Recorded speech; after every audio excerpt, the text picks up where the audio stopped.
You've just admitted that you've been here for a few weeks. It's very flattering. Is it because you love Sydney, or you just need that long to get over jet lag? Well, I actually that's we've been on tour for about a week now. I had a week of just resting and rehearsing, and I love it here. So any excuse to come down and add a few days here and there is fine. That's quite a luxury, though, isn't it, to have a week before you start touring?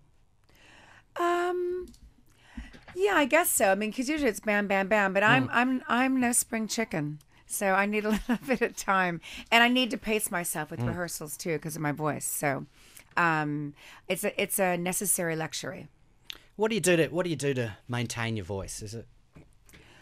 Well, I mean, it's usually on days off. I have total vocal rest. I travel with humidifiers. My What are their room is like a names? jungle, with no air conditioning, and it's just walk into my room, and it's just expecting the parrots to fly out, and Like, yeah, it's a jungle. So how big are the humidifiers? They're just regular, but I have two or three of them going at one time. Okay. So yeah, I mean, I have to really take care. Yeah. Did you damage it when? No, I mean, I used to. I in fact, it was funny because, I do have problems with it. Being older and singing and being on the road is hard. I never used to when I took drugs and I drank. I never did. And now, in 7 years sober, I have problems all the time. is there a difference in the actual act of performing sober? How different does it feel to be on stage? I always thought it was going to be a nightmare, but it's actually much easier.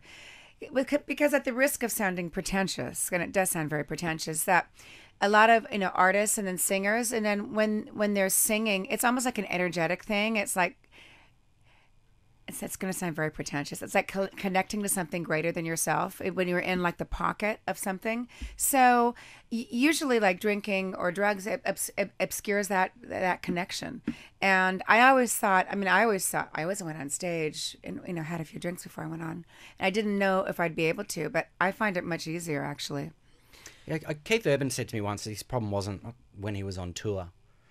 It was when he had downtime that addiction was a problem for him because he always ended up drinking because he had nothing else to do or drugs. Was that the situation for you? Mine was all the time. Yeah. I didn't work doesn't matter. No, Yeah. work. I know. Mine was like all the time. What about when you walk on stage? Are you dressed as yourself, or are you putting on a costume, being a slightly different version of yourself? I think the way I dress, I dress for comfort because I like to sort of dance, and I have a hard time singing and wearing shoes at the same time. So it's I guess style wise, it's just maybe a more zhuzhed up version of me. Yeah. But it's weird because the other night I was thinking on stage, I can't believe all these people are looking at me, and I can't let myself go there because if I start thinking about what I actually do for a living, then it freaks me out.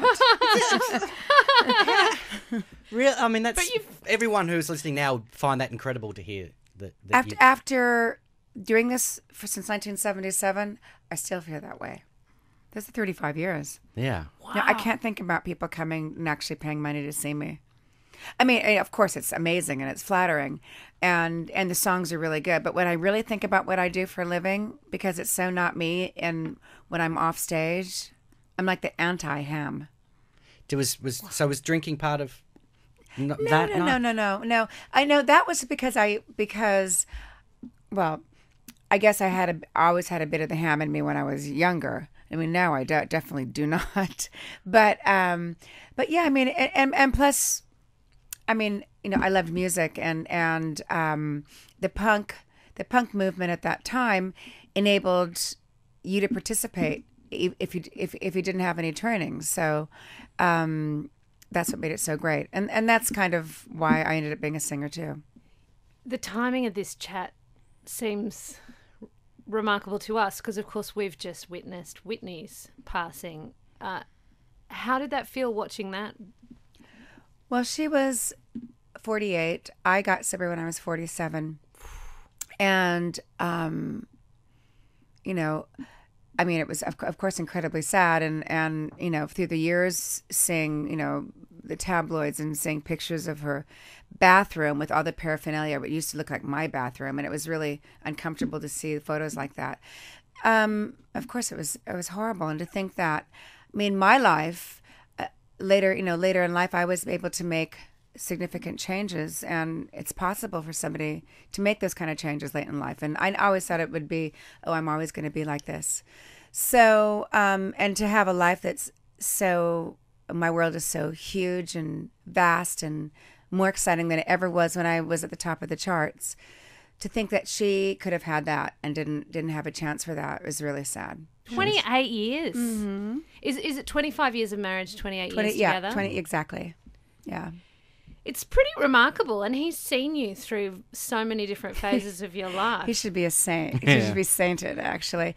My husband is like the most evolved person that I know. And I said, well, why did you stick around? He goes, because I could see the divine you underneath all the stuff. So, I mean, that's pretty amazing. And he's my best friend. Our marriage is better than ever, actually.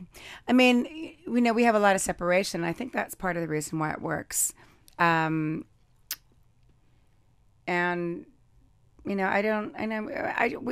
after the first date, we moved in the next day, and we just knew that it was going to work. And it does work. It works really well. So he doesn't come on tour with you? That he doesn't do. It's a bit stressful, and plus, I mean, like I said, on my days off, I have so much downtime. Yeah. I need it where I'm just reading and sleeping. Has your husband said which Belinda he likes the best of all the different incarnations? I think he likes the Belinda now. Yeah. Right, okay. I think he likes it much better. I was reading on the weekend that you dated Michael Hutchence for a while, and then it was completely blown out of proportion, that it was a long ongoing affair, and no, it wasn't. It was not an ongoing affair. In fact, it was really, really horrified me to even read that and hear about it, because that would have hurt a lot of people. And, we met on the NXS Go-Go's tour, and I guess saw each other briefly, but we were friends through the years, and just friends. But it was not a big romance like everybody makes it out to be. In 2001, you posed nude for Playboy. Mm. It seems out of character. It doesn't fit into the rest of your career. But what were your reasons for doing it? Well, they had approached me through the years. I had just turned 40, and my mom was staying with me at the time, and they had approached me a couple of times through the years, and I had no real reason to do it except just to take the money. And so they asked me again. I turned 40, and I asked my mom, and she said it was okay. Really? Yes. And how do you broach that with your mother?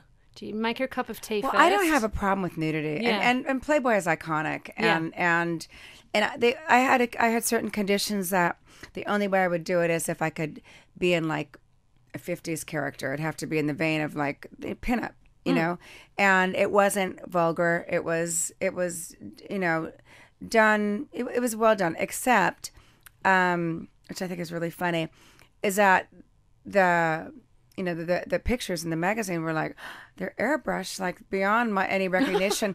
And my friend said, I wish I had a butt like that. And I said, I do too. and there was a letter there's a letter the following month saying, I picked up Playboy thinking I was going to see a beautiful woman, and all I saw was a character out of Shrek.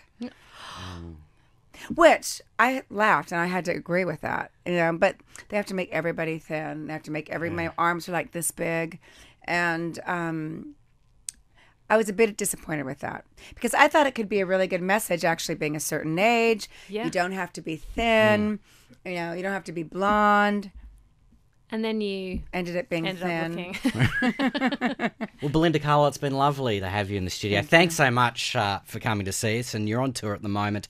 And, of course, your book, Lips Unsealed, people should check that as well. I'm definitely going to read it. Sounds fascinating. It's good. I mean, it's a little bit of dirty laundry, although, it could have been a lot more. But I took the high road, and even my band members said I took the high road. So the other band members, which I was really happy about, because I was afraid. But it's rock and roll, but it's more an inspirational story about overcoming obstacles late in life.